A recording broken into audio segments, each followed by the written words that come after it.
Welcome to Technado with Don Pizzette, featuring sysadmin expert Don Pizzette, security specialist Daniel Lowry, and Peter. Hello and welcome to Technado with Don Pizzette. I'm your host, Peter Van Rysdam, joined, as usually, by Don Pizzette. Don, how you doing today? I am doing great. A lot of really cool news this week. Some technologies popping out of the woodwork that we didn't think about, and so it would be fun stuff to talk about. Yeah, the Johnny Depp Amber Heard trial. Oh, yeah. Did we? Actually, we didn't have that one in this week, so Yeah. I'm sure we're waiting until it wraps up to cover that and all the tech implications from that. And Daniel, how you doing? I'm doing all right, except the allergies are getting my voice today, so I'm a little husky in the voice. Yeah, you're like Miley Cyrus kind of. Yeah, right. It's weird. Great. Our listenership in the female demographic is going to skyrocket, and then they'll all be disappointed when your voice goes back to normal. Yeah, I'm like, that deep, dark, manly voice he's got kind of sucks. And now it's back to Daniel's normal sissy voice. Yeah. The baritone of Daniel Lowry. All right. Well, as Don alluded to, a lot of interesting news this week. Bunch of Microsoft stuff, good, bad, and different. Some Linux news as well. But our first article takes us to extremetech.com, where Western Digital unveils enormous 26 terabyte hard drives and speedy new SSDs. So those are two different things, right? Two different things, yeah. Even though the other one, the speedy drives, look like they're 22 terabytes. I'm actually kind of like disappointed with the labels. I thought it'd look more like a Mountain Dew bottle. You know, it is extreme. Code red. Hooray! Come on. Yeah. So they announced some new hard drives, and they're pretty interesting. There's the ones you mentioned, Peter, where there's a 22 terabyte and a 26 terabyte model. I wouldn't call these speedy by any means. The 22 terabyte one is using CMR versus the 26 terabyte is using SMR, which means they basically have the same platter, but they write the data different ways. And the SMR drives are considered slower. Not considered, they are actually slower. But the idea of getting 26 terabytes in a single drive is really pretty impressive when you think about it. And there's actually an array that you can buy that has over a petabyte of storage, and it's $25,000. So, I mean, all right, $25,000 is a lot of money for your home computer or whatever. But if you're an enterprise and you need a petabyte of storage, that price is a drop in the bucket compared to what it was years ago. So really impressive to see these massive drive storage sizes coming down the pipe. These are all spinning disks, not SSD that I'm talking about. Oh, okay, so the speedy new SSDs is a totally separate thing. When we talked the other week about tape and how it was making a resurgence, where does this compare? Because we're saying this is slow. Sure. How is that compared to tape? Yeah, you wouldn't want to run your operating system from a spinning disk if you could avoid it. But if you've got infrequently accessed data, like backups go great on spinning disk. Or if you're doing object storage, like Amazon S3, that kind of stuff works with spinning disk really well. Any kind of data storage where you have a lot of data, but you don't need really fast access to it. That's where it shines. You still see, you ever see Backblaze or CrashPlan? You know, those companies that say, we'll give you unlimited backup space for $20 a month. And you wonder, how can they make money when it's $20 a month? And it's because they use drives like these, and they can store huge amounts of data on it and keep the cost down. Yeah, and like Amazon Glacier service is kind of similar to that, right? Except they charge you by how much you access. Yeah. Right? Yep. Oh, they don't charge you by how much is stored. They charge you by how often you go in and grab stuff out. Both. It's kind of both, right? Yeah. Yeah. Glacier does have a per gigabyte storage fee, but it's really, really low. And then it's the data transmission that usually costs you the most with Glacier. I think of Glacier like the end of Indiana Jones and the Raiders of the Lost Ark. You know, that's where they put the Ark, that big place where you don't need to get to this. They've got their top men working on it. Yeah, so I looked before the show just to see that the 22 and 26 terabyte drives aren't available for sale just yet, so we have to wait for them. But the 20 terabyte model is, and it's $549. So basically, for $550, you can get 20 terabytes of storage. It's actually not bad. It's not. Yeah. In one disk. Yeah, that's a lot of storage. Yeah. And I see there are variations here. There's a red, a purple, a gold in the 22 terabyte. Does that relate to speed or quality? It's what they're designed for. I don't actually remember all the colors. Oh, just like they have gaming. They have Red is designed for network attached storage, NAS, and I know that because I have red drives in my NAS at home. And they used to have the black ones, which were designed for multimedia. If I zoom in here, the purple says surveillance. So and it's got a little picture of a camera, so what you'd use in a surveillance Oh, I facility. didn't notice the picture. So is like Backblaze and them still less expensive?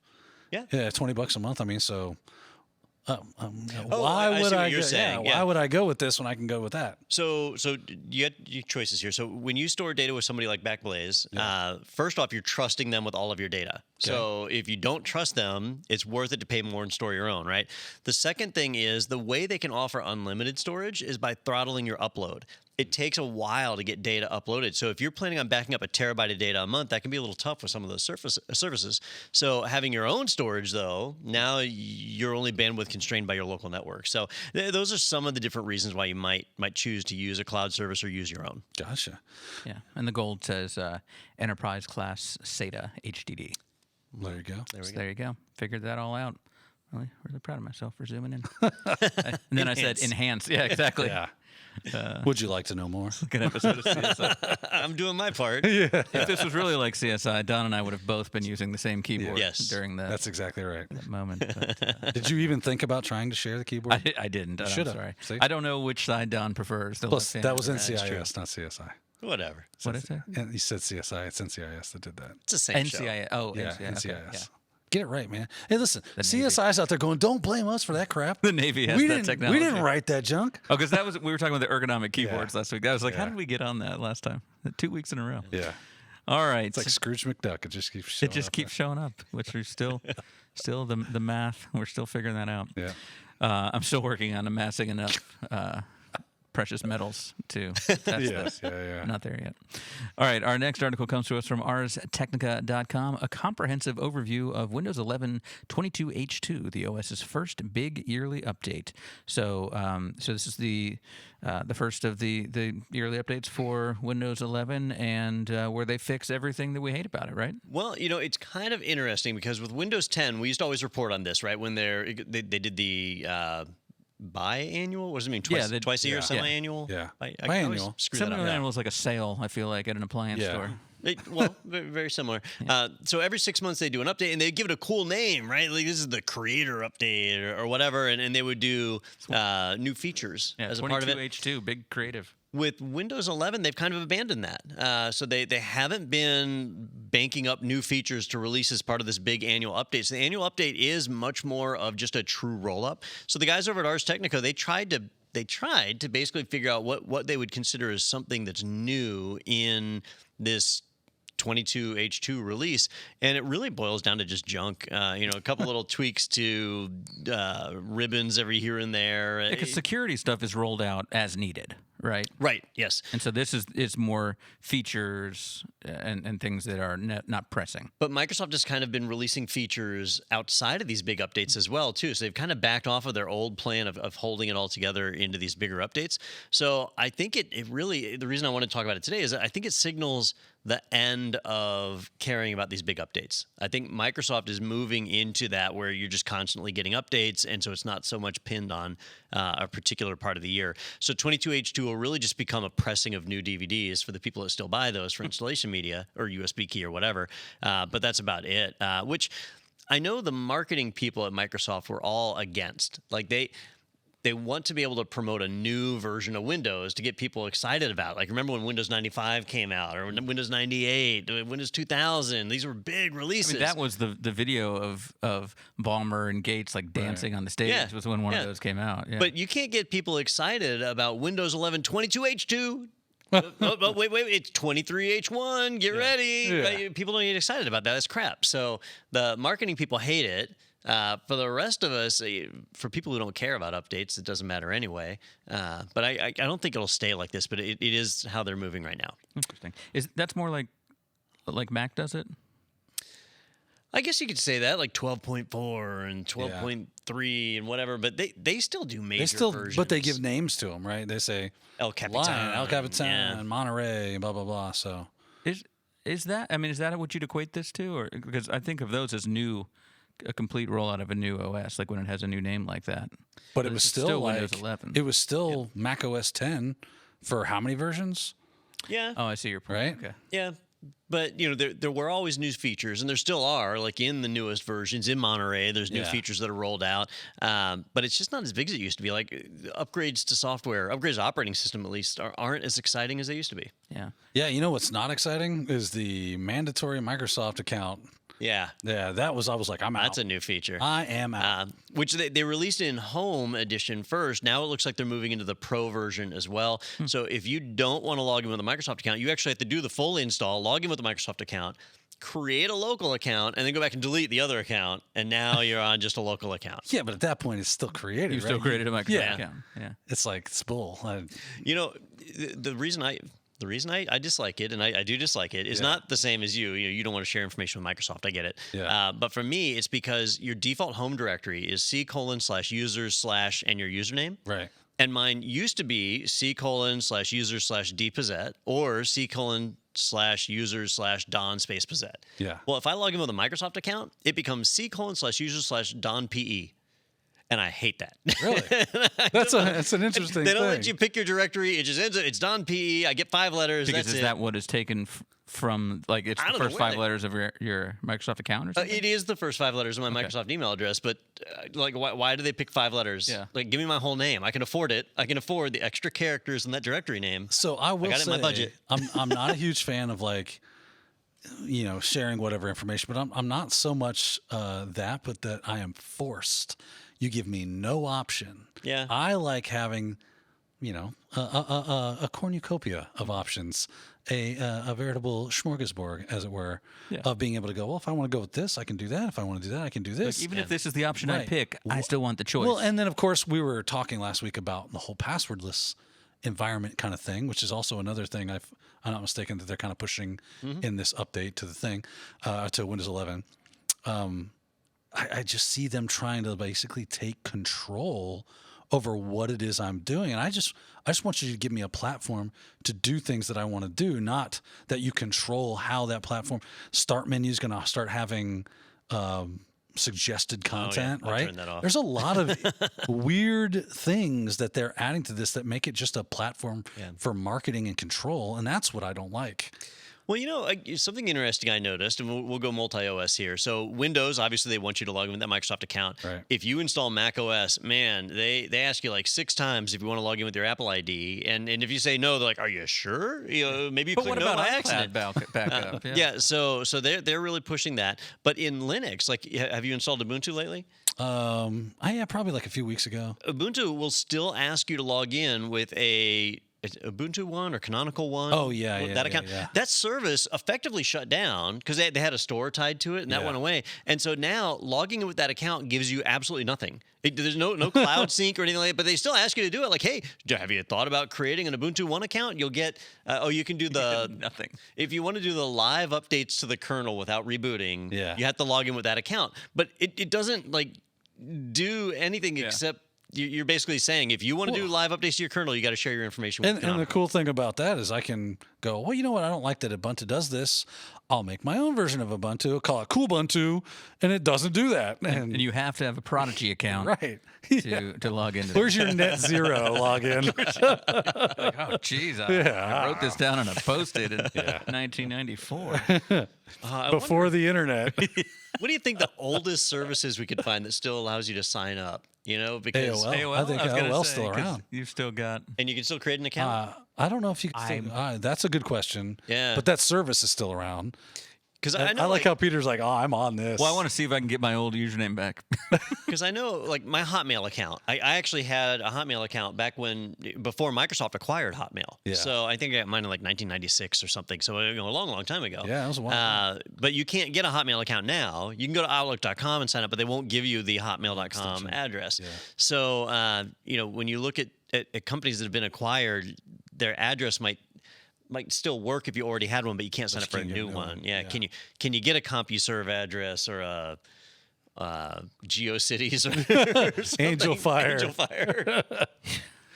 Yeah. Prodigy, all the whole. So many. I used to use Oddpost for email, and they got acquired by Yahoo. And So I can create an account here on AOL, or I can log in with my Google or Yahoo accounts, but I'm wondering if I create an account, it would give me an AOL.com address. Maybe. I say you go through it while we're talking. All right, I'll work on that. You know what? On the next segment here, I'm not gonna know what you guys are talking about. So perfect. So I'll work on my AOL address. Yeah, I want people to be able to email us at technado@aol.com. Yeah. Yeah. Right. Make it happen.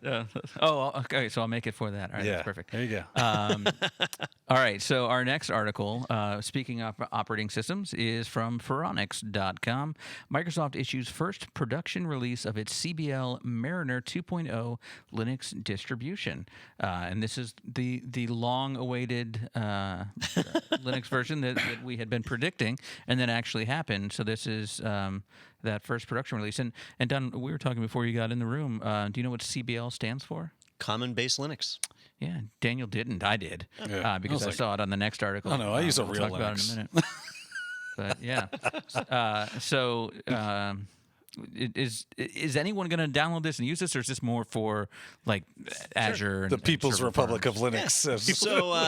So I've actually downloaded and used it. It's it's designed for use inside of the Microsoft Azure platform, and the CBL name, that Common Base Linux name, just means that internally Microsoft is developing services that run on Linux, and they wanted each of those services to be developed on a common platform, because it can be frustrating when you have some developers working under Debian, others working under Red Hat, others working under Arch or whatever, and so now you're writing applications that might not be portable, and you end up having to maintain repositories and updates and so on for all these different distros. It's a pain. So what they decided to do is to create a standard version of Linux they could use for their internal products, and they called it CBL-Mariner.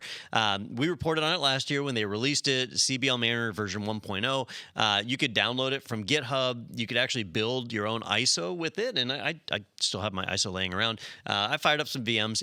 If you were going to build something locally and then want to transport it up to Azure and be guaranteed that it was going to run, it was convenient to use CBL-Mariner to do that. And now we're seeing the next version of it, CBL-Mariner version 2.0, which has been released. It mostly amounts to just package updates. So, a lot of the packages that are used by it are being updated. Things like Node.js and MySQL and so on are seeing little updates. You're also seeing some improvements in the security features that are configured on it. Like it has SE Linux packaged in it, and so that's being tweaked a little bit. But it's not a huge change. So if you had a workload built for CBL-Mariner 1.0, it will likely port right over to 2.0 without a big deal. But because the way it's designed, you wouldn't really do an upgrade. You would just blow away your infrastructure on one and redeploy it on the next, as opposed to doing some kind of crazy upgrade in place. But yeah, CBL-Mariner version 2.0 also available on GitHub. And you said you downloaded and played with it. What did you think about it? So I've actually downloaded, played with, and used CBL-Mariner version 1.0. Yeah. But 2.0 just released last week, and so I have not had a chance to build the ISO and start to work with that. You let us down, Don. Well, you let us down. I do have things to do. No, I don't want to hear your crap. Your excuses. You make My me sick. excuses, I know. But it's interesting. It's a good idea. Yeah. For any large enterprise, if you're developing a lot of projects, it might be worthwhile to create a stripped down version of Linux.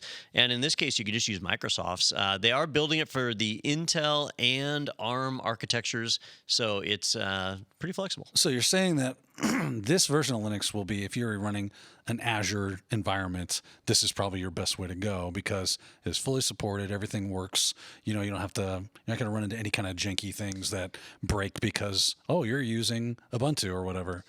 Well, I want to stay away from the word best because right. I can think of scenarios where it wouldn't be best. Okay. So Microsoft built this. That means they have their own repositories. Yeah. And there's packages that are in the repositories that they have chosen, right? So if you need packages that aren't a part of Microsoft's repositories, you have dependencies that aren't there, or you need a newer version with what Microsoft has blessed, then it's not going to work out so well for you. And then you'd be better off going with any of the various other distros that are out there. Gotcha. Okay. Yep. Big news. Technado at AOL.com is ours. I have sent a test email and it came through. Nice. So pretty exciting. We are all set up. We are on AOL. Nice. You've got mail. Yeah, the future is yesterday. now. No, it's like 10 years Yeah. ago. Well, it we was can actually just more than that, I think. Dial into it, yeah. The one mistake I made is I used a LastPass generated password, and then I accidentally clicked the no, I don't want to save right now. Why would you? Yeah, so I was like, it'll come back up on the next screen. Yeah, it didn't. So, But I've got my phone set up as a backup, so I'm sure I'll be able to get back. So we'll turn this into a tech support show. In the LastPass plugin, you can actually go in there and tell it to show you the history of generated passwords, and it will show you the last generated password. That's how you get over that or recover from that. Look at that. Yeah, So- learn something new every day. Feature. Yep. I'll tell you Yeah. what we'll do. Let's take a quick break, and I'm going to set that up, and we'll come back with more news, specifically more news on Microsoft-related Linux up next, and then some other interesting ones coming up on Technado with Don Pizzette.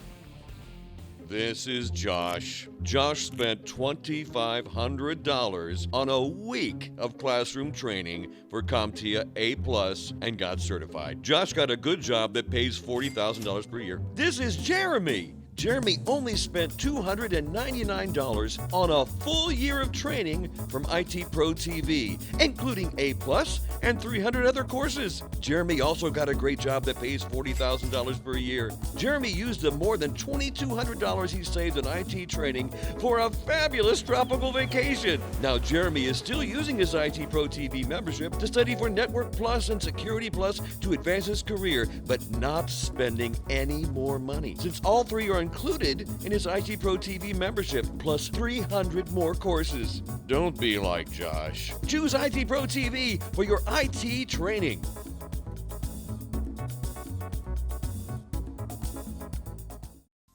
IT pros who want to learn on the go? The IT Pro TV Android app is for you. Now it's better than ever with the dashboard view built in. Easily resume viewing, see new courses as they're added, and track your hours viewed. Start up your next episode with the touch of a button to binge watch on the go. Track your progress at a glance, and download episodes as an annual member for offline viewing. Access all IT Pro TV courses with a simple button. Choose landscape mode for larger viewing.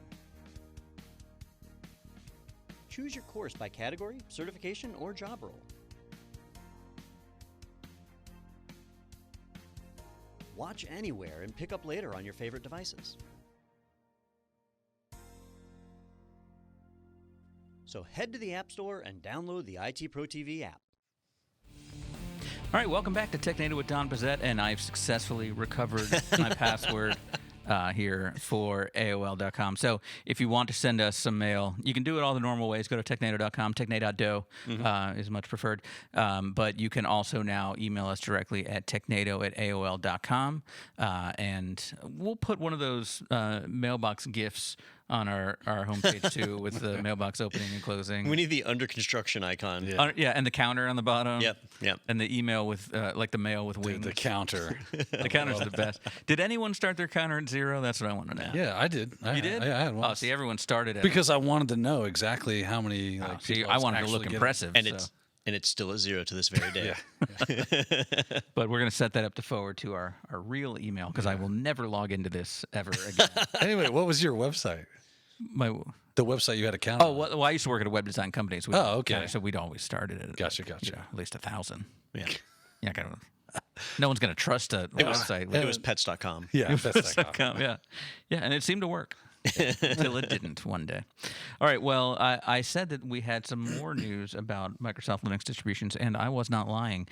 So just right on the heels of the big announcement about CBL-Mariner, we have this from ZDNet.com. Surprise! There's yet another Microsoft Linux distro, CBL-Delridge. So when it rains, it pours. So what is the difference with this? Why would I use Delridge over Mariner? All right, so let's take everything that we just talked about and invalidate it, because that's exactly what Microsoft is doing with CBL-Delridge. So it is another common base Linux that Microsoft is supporting for their internal usage, except this one is not built from scratch. Like CBL-Mariner is built from scratch. They built it internally, their own repos, and so on. This one is based on Debian. So Debian Linux, they took the standard Debian release, pared it down, removed things they didn't think needed to be there, and created CBL-Delridge. Now, if you've worked with Ubuntu or Linux Mint, you know that they're also based on Debian, so this is kind of a common base for that stuff. However, it does beg the question of why tell your company to have a common base Linux and then have two different ones? Because screw you, that's why. It's not a common base anymore, is it? No. It's the 50% base or whatever. They don't tell us what the Can they distribution both is. be called CBL? No, they cannot. That's like two Super China buffets right across the street from each other. That would be madness. Yeah. That can't happen. Really Super China. Oh, okay, well that's different. Yeah. Do we have 2 Super China buffets? No, I've seen that though. I think it was in Tallahassee where there was like Super China buffet and then like Super Duper China buffet or whatever it was. Yeah. Yep. So they did release this new one. It is CBL-Delridge is what it's called. Delridge is someplace in Washington State, and that's just the code name they gave it. But it is another version of Linux. The GitHub repository, I've heard mixed results. I haven't had a chance to use this one yet, but there are people who are saying it's internal only, but I've seen the resource files for it, so I believe it's publicly available. If you've used the WSL with the GUI, so the Linux that can actually run GUI applications in one of the Windows alphas or betas, that was built on CBL-Delridge. And I can see why they would do that. If you're trying to support GUI applications, that's a little bit beyond what a normal server would do. And CBL-Mariner doesn't have GUI elements at all. So CBL-Delridge does. And I think that's the primary difference. If you're trying to support a GUI, Delridge would be a little more flexible for you. If you're just working with command line, server-side tools, then that's going to be where Mariner falls. When I first saw this, I thought, oh, that's the stuff, that's CBLD. That's what my dad takes for his knee pain, right? No, it's what He you buys need it at to the drive gas station. It's what you need to drive a semi-truck. Yeah. Oh, A CBL, right? CBLD. I think so. Yeah. I'm not sure. It's close. What One I of the would have done is two. I would have named it CBL Mojave or something like that, just to mess with somebody. Goodness. All right, so are we done with that one? Yeah, I mean, it's not too much to report there. I don't think many people will make use of this per se, but it is available. You say that, and it'll become like the de facto. And like the other everybody one, they'll shut uses that one it. down. Yeah. Yeah. People stop using Windows 11. They're all friendly. I like how that. Yeah, it's a good idea. All right, here's the best feature of this this new AOL account. You can have it set up to do You've got mail. every time a new Nice. message comes in. Wow. Or you can They haven't let that go. I can use my own You've Got Mail. I can have Whoopi Goldberg say, There's no way. No way. How is this not the... Oh, that's creepy. That is That's super creepy. But why would I pick? Hold on. All of the stars that they have here are stars that would have been when AOL was at its prime. Like, for example, You've got mail. anybody? Hell if I know. Wesley Snipes. That was Wesley Snipes. That was Wesley Snipes. God, these are all You got mail. Sylvester Stallone there. You've got mail. Sarah Sylvester Jessica Parker. Stallone's aged weird. Yeah. Frankie Munoz. Oh, wow. Hold on. You've got mail. Donald Trump can tell me that I've got mail. You've got mail, Peter. That's It's fantastic. the most amazing mail you've ever Oh seen my in your God. life. David Arquette. I mean, this is David literally- Arquette. Yeah. there- Was Hugh he ever Grant, famous? Was he? Larry there was a King. time. He's deceased, and he's still on here. Martin Sheen. Okay. Well, this is fantastic. Well, I'm gonna spend a lot of time with this. There goes my afternoon. All right. Well, Whoopi Goldberg was the creepiest soundbite I've heard in a while. Like Yeah. I could see her climbing out of your closet saying Yeah. that. Hold on. Well, you Pennywise the clown was like, dang, son. Yeah. you want creepy? I think Daniel can probably place this one. Let's see if this works. Oh, come on! Don't The did I mute? anticipation. Anytime now.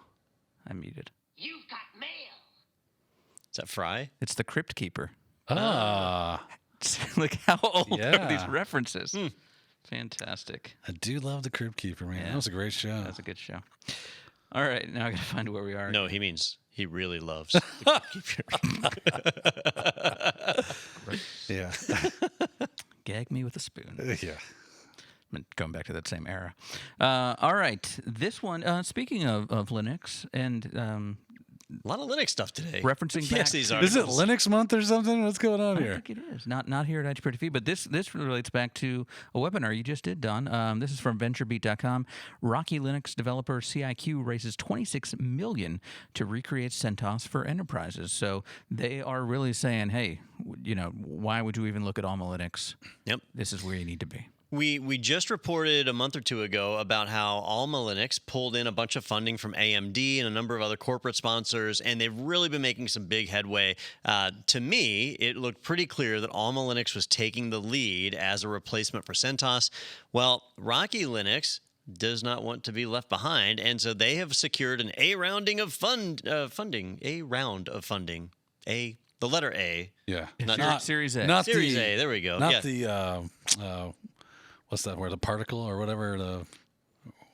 What's happening? Triangle Man. Yeah, no, it's something grammatical. The letter or the word a, like a this or a that, not Well, that. Dangling participle. I have never claimed to be grammatically correct. So what's important here is they got $26 million from a venture capital or private equity or whatever the heck these people are to basically fund them and support them hiring developers to be able to create the tools that an enterprise would need to be able to manage Rocky Linux. So that's pretty cool.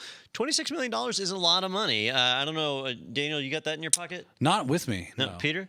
No, in my other pants. I think if we pulled together, we probably don't have that. So it's a pretty good amount of money, and that tells me that they're not they're not going to go away in the next year or two at least. So I think that battle between the two is going to keep raging on for a while. It's almost like Rocky was down on the mat. Yeah. Because last week you were ready to throw in the towel. Yeah, Mac. And Mick is like, Mick, sorry, yeah. Mac. And they said, Rocky Linux "Get up there." cut me, Mick. They said, you got mail. Yeah. It would be so much better if Alma Linux renamed to like Creed Linux. Yes. That would or be awesome. Apollo Linux. Yeah. Apollo I love Linux. that. Yeah, that would be the best. That would be. Why don't Or- they ask us about these things? And then all of a sudden there's a new Russian Drago, version of right. Linux. Yeah, that comes out, and that. Where are the marketing people? Probably wouldn't do so hot right now. No, it would be great. Yeah. Be all juiced up with illegal software. Basically like a Kali version. Yeah. That would be awesome. And then Brigitte Nielsen would voice the "You Got Mail" for it. Yeah. You have mail. Yeah. Okay, Brigitte. Fantastic. Well, interesting. So yeah, this fight is not over, and we will continue to watch the Rocky versus Alma, or if some new contender comes in, the number one contender. Or you could save $26 million and just buy Red Hat. Like enterprises could do that. Yeah. I guess they would be saving the money though. They'd have to spend Right. it on Red Hat. Yeah. Yeah. I don't think you could buy Red Hat for $26 million. You could buy this red hat that we have on the table. Yeah. We'll do it for Well, 25. I'll sell it to you right now. 25 million. Free It's yours. shipping? Yeah, free shipping. Free I'll, shipping. I'll deliver it Yeah. I'll show up in at my your new house. jet. Yeah. I've wasted all the money on gas. Damn it. It is expensive. It right is, now. especially for my jet, depending Yeah. on where I need I was just bring about this to at. ask, like, have you guys Yeah. bought jet fuel recently? I'm Is just this- assuming. Yeah. Jeez. Okay. All right. Let's move on now to our next article from tomshardware.com. Nvidia open sources Linux drivers, data center focus with GeForce and workstation alpha quality support. About dang time. Yeah. So, what does this mean for the world of All right. cards? And For most people, if they were to ask me, like, what's a reason not to run Linux? You know, 'cause people wonder about that. Like, I've got a desktop, I'm running Windows, I could run Linux if I want. And one of the big reasons for most people is that the 3D graphics card support in Linux sucks. Totally sucks. AMD Radeon drivers are terrible. The Nvidia drivers, which are called Nouveau, they're terrible. how am I supposed to mine Bitcoin? Yeah, really, honestly. So it's really just bad support. And over the years, many people have been asking AMD to release the Radeon drivers as open source and asking NVIDIA to release their drivers as open source. And neither company has really done that in any meaningful way. So we end up with these kludged together, reverse engineered drivers that are adequate, right? So like Nouveau is adequate as a driver for an NVIDIA card. And, you know, it's not great. Well, NVIDIA has been promising to open source their drivers for years and years. I mean, it has been a long time. They've been promising to do it, and they've finally done it, but they didn't go all in. So this is actually somewhat limited.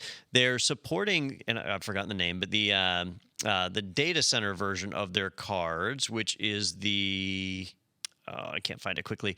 They have GeForce for workstations, but in the data in server farms or whatever, they have the whatever the special ones, the grid graph. I can't remember, but so they're focused on those, right? Because they wanted to help people that are doing machine learning, that are doing advanced AI, that kind of stuff, where they need access to GPUs to do it. So they've released open source drivers that can provide that, and they support Turing and Ampere chipsets, which means if you've got like an RTX board, it should be supported by these new drivers. Their GTX stuff is still a little flaky. They haven't really gone back to deal with that, and I don't know that they will. They might just focus on RTX and leave it there. But they've already partnered up with people like Canonical so that Ubuntu will now be able to have an official NVIDIA open source driver as part of their distro in the coming months. We'll have to see how stable it is. Some people are saying it's like alpha quality build, but we'll see how that changes and whether they support it. Hopefully they don't do like the Paragon software people do and just like dump it into the Linux kernel and abandon it. But we'll see. We'll see what happens. Was it Nvidia that opened the big AI Science Research Center here in Gainesville at the at UF? So I can see see them wanting to push that way. I didn't know this until last year, but their CEO is actually a UF grad. Is he really? Yeah. No way. Yeah. How about that? Yeah, University of Florida. We're right down the road from it, about I don't know, 10 miles down the Which means what? 45 minutes? road. Right now, yeah, in the rain and the no, the students are out of town this week. Oh, that's right. So yeah, 2 So minutes. 30 minutes. No, you can fly right now. Now's the time if you want to go anywhere. Are we in summer break already? Yeah, because I didn't realize until I drove through campus the other day, and there was a line of people at one of the alligator statues in like their grad caps to get photos graduation. in front of it, and so I'm Yeah. like, oh wow, it's already that time. You know, a lot of people don't realize that that's a way cheaper alternative than actually going to college is to just like Just take a photo. Take the photo. buy the cap and gown. You go Yeah. on Oh, campus, yeah. take a picture. They don't stop you. And you can even rent it. Yeah. I mean, you can get a diploma online for like a couple $100. Have we looked back at Daniel's resume? I mean, you can get Photoshop for $20 a month, right? And nothing to it. Creative Cloud account, you're good to Canva, go. all that stuff. All right. Well, good work. Now we got to check all your certs too. Yeah. Daniel's just reading for every course he does. Just reading. Yeah. All right. Let's take a look at one more article for today from Bloomberg.com. NSA says, quote, no backdoor for spies in new U.S. encryption scheme. The NIST agency running competition for new encryption standards. So when we say no backdoor, we're talking about the kind of thing that we see in, stop it, Don, the kind of thing we see in like Russia or China where you basically have to have a hard-coded backdoor. You just did what the media wants you to do and referenced Russia and China. This is no backdoor as in the backdoors that we've seen right here in the United States. Our government has been complicit in this before. Daniel and I started to talk about this article before the show. Yeah. And every now and then when Daniel and I start to talk about these, we have to stop ourselves and say, you know what, we got to stop. Save it for the show. There's so many quotes in this article that are just mind-boggling that our society has reached a certain point. But And it's not just all references to the word backdoor that you're no, although that is okay. humorous. So, you know, when we hear about encryption ciphers and things like AES 256, right? Well, there was a time where AES 256 didn't exist. And what happens is a standards organization, in our case here in the U.S., it's usually the NIST, the National Institute of Standards and Technology. Thank you. That NIST will do a contest. They'll open up and they'll say, you know, we need people to submit what they think should be AES 256. Or just AES in general or whatever, right? And they'll get 8 or 10 different papers submitted, and then they'll run them through a rigorous trial, and then there'll be a little vote and so on, and they pick a technology that becomes AES. They did the same thing with many of the previous ones. So that process is undergoing or is going on right now for our next generation encryption cipher. I'm having a hard time talking today. So In your defense, you're rarely drunk, right? yeah. I mean, So there's 2 that. sheets to the wind. But you know, in 5 to 10 years, whatever they're cooking up today will be what we're running for pretty much everything. So they're trying to create a new encryption cipher that is resistant to quantum computing. Quantum computers, in theory, can break a lot of the encryption that we use today. So they're trying to find something better. And the last time this happened, it was shown that theoretically, and this was part of like Edward Snowden's leaks, that the NSA had actively worked to subvert the standard so that it was basically like a backdoor baked into it so they would be able to break the code. So now we've got the NSA coming out and saying, no, there's no backdoor this time. And so I feel better about that. Like, this will be way better than the previous And I one. said, fingers crossed. Yeah, do you think they'll... No, I think this time they pinky swore. Yeah. Oh yeah. No takebacks. But Don, honestly, you're playing right into Russia's hands here, and turning the story back around to look at ourselves and not look at what they're doing. That's what they want you to believe. Yeah. That's right. All right. Now I have to find my favorite quote in here. Where is the quote? Shoot. There's so many. It was about the quotes. quantum computing, right? Yeah. Is that the one you were telling me? Yep. Yeah. So, how big of a threat is this? A lot of people are wondering about, how long it's going to take before quantum computers are able to break the encryption that we have today. Because, like, Cisco did a big study, and they found that quantum computers really weren't able to put a big dent in the data that we've got. But the fear is that other countries like Russia and China that control data going in and out of the country are just recording encrypted data. They're just recording it and storing it. So that when they can break it, they got it. Yep. And then once they've got it, there's nothing you can do about it. So you might safely transmit data today and think you're safe. Like, oh, it's going over Tor and it's in a VPN tunnel. And then 5 years from now, the government breaks into it and now they know you're a dissident and you disappear to a gulag somewhere. So so people are wondering, like, how much longer we have. And the quote in the article is, scientists estimate viable quantum computing could arrive anywhere from 5 to 50 years from now, if ever. This is like, I saw a video yesterday that was Elon Musk back to 2015 predicting he would have full self-driving ready by middle of next year, every year. Yeah. Yeah. I thought of the Futurama, like, I've never seen him so sad or ever at all. Yeah. Yeah. So That's a non-statement.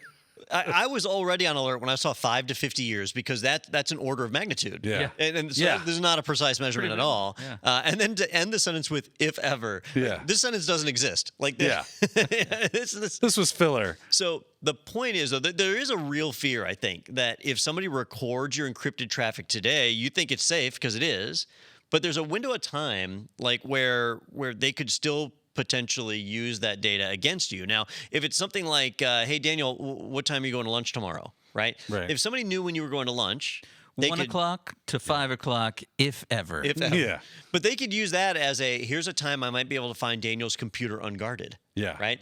And that would be relevant and useful tomorrow. If they could break the encryption before tomorrow, But in 50 years from now, it's useless. Who cares? I'm dead. But there might be other data that 50 years from now could still be dangerous. That's true. Right? And so that's the real fear on this. And that's why we need to have a new encryption standard. Well, and just like all things security, you gotta get some fresh new stuff in there. We were just talking about AWS keys today. Now you gotta rotate those things, right? You don't want to stick with the old and busted. Eventually, time will catch up with you when it comes to security, and these things will check out as being relevant and useful, and new things will be out that can break them. And so if you're not staying on top of the game, so good for them to like trying to stay on top of this. Hey, just because we don't need it now doesn't mean we are not going to need it in the future. So let's preemptively go ahead and get at this thing. Now, Daniel, you live in this world a lot more than I do. Not the world in general. crypto. We both live in the same world. But I mean the cybersecurity world. The algorithms that the Edward Snowden release showed, were potentially backdoored. I don't know that it was ever like hard proven that it was there, but it was certainly theoretical. Yeah. Nobody spotted that. Nobody noticed it until this internal leak, right?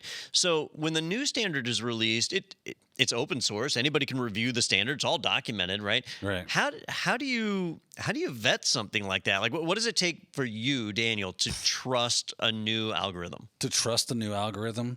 That's a great question. I don't think I've ever really thought about it. You tend to go with what is accepted by common use, right? I thought you were going to say, I don't think I've ever trusted anyone. Well, I mean, you trust it. You trust it as far as you trust anything, right?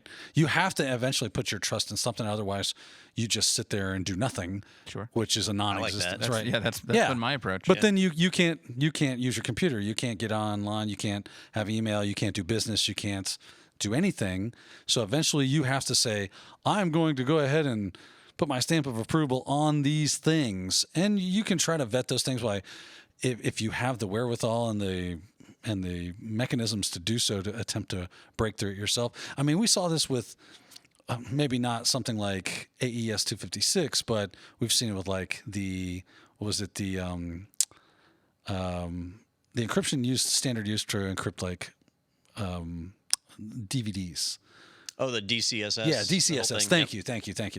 And it was like a 17-year-old kid busted that. Yeah. Right? Yep. You never know who's going to be able to crack these things. You just throw it out there, see what someone can do. And if it kind of withstands a good barrage, you go, okay, it seems pretty legit, because there's some smart people out there trying to break through these things to see if they could do that. If you don't see that happening within, the first year or two of it being released, you've probably got a pretty decent standard. Not that it won't be broken, but if you've got a standard that really hasn't been broken yet and you're moving to a new standard, well, you got a fallback, right? So if you want to start testing using non-sensitive data, you would do that, see if anything gets broken. You continue to migrate to that. The longer it stays around, you're going to eventually meet this like middle ground where you know that it's a quality standard. And then as time goes on, it will start to become less and less effective. Yeah. So you want to try to plant yourself in that middle ground where it says, okay, it's not new, so it should be good. It's got some backing. It's stood some barrage of testing. I'm going to be able to use this for X amount of time, but then I got to sunset that and go to something else that's coming up that is new at that point. I remember back in the day when Triple Des was supported everywhere. Yeah. It was backed by the government and all that. It's still and, supported it shouldn't be. by but, the payment card industry. But that when new standards came out that were better, Yeah. it took a while for people to trust them. And you heard pundits coming out and saying, or like cybersecurity pundits saying, it needs to be in the field for at least 10 years before we can trust that with our data. Like, we have to have it proven. But now technology is moving too fast. We don't have 10 years. Right. Especially if we've got computers around the corner. Like we already have cloud computers that you can take advantage of scale to break some of this stuff. Like we just need to move faster. Yeah. That's a tough thing, man. I mean, it's just, you got to come up with better, stronger, faster encryption mechanisms so that these technologies that are coming out are unable to keep up with that. Yep. Or stop using computers. Or stop using computers. Well, as television's Matt LeBlanc, best known for his hit sitcom Man with a Plan, used to say, "Is this going to play?" Oh, Doesn't say anything. Good. Nice looking mail. Oh, he has a little different take on it. All He right. does. He does. And that was actually spelled M-A-L-E. Weird. So that's Oh, wait, hold on. yeah. What?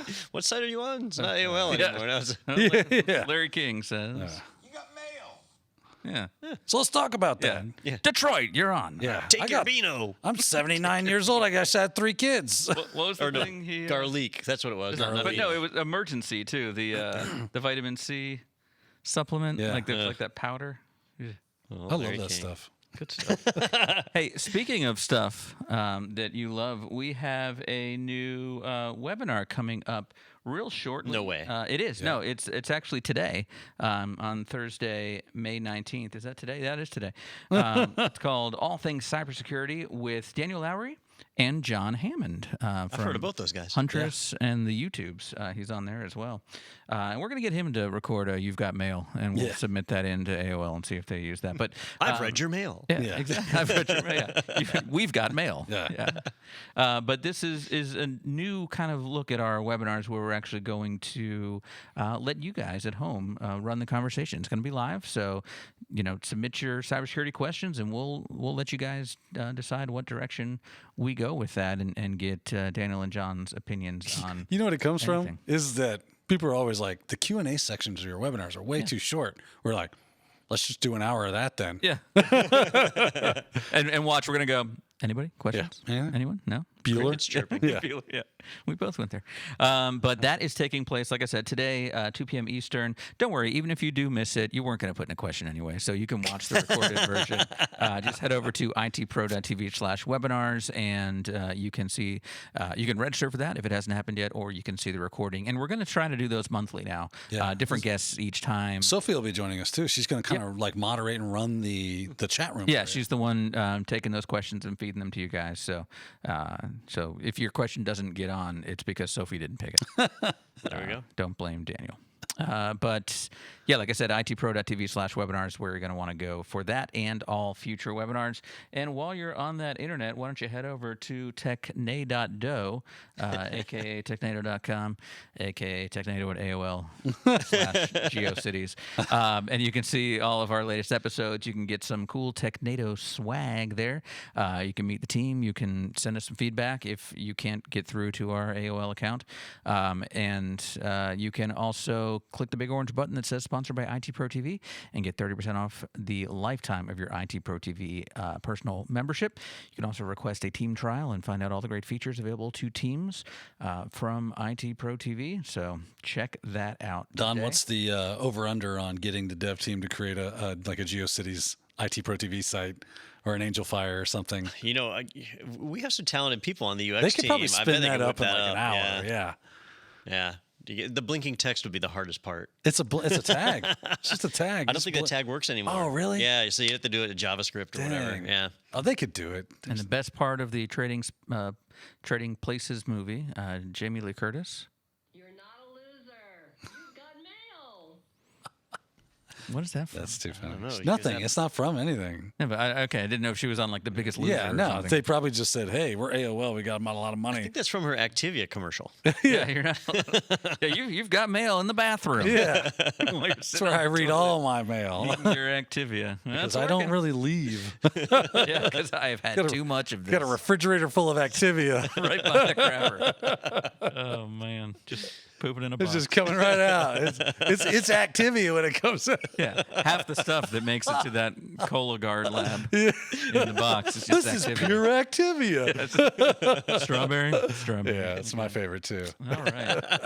Well, if you made it to the very end of this episode, we're Or sorry. did you get a treasure? It has devolved. You're sorry. Yeah, we won't get many complaints because no one makes it this far. No. But thank you so much for joining us, and we will see you next week right here on Technado with Don Pizzette.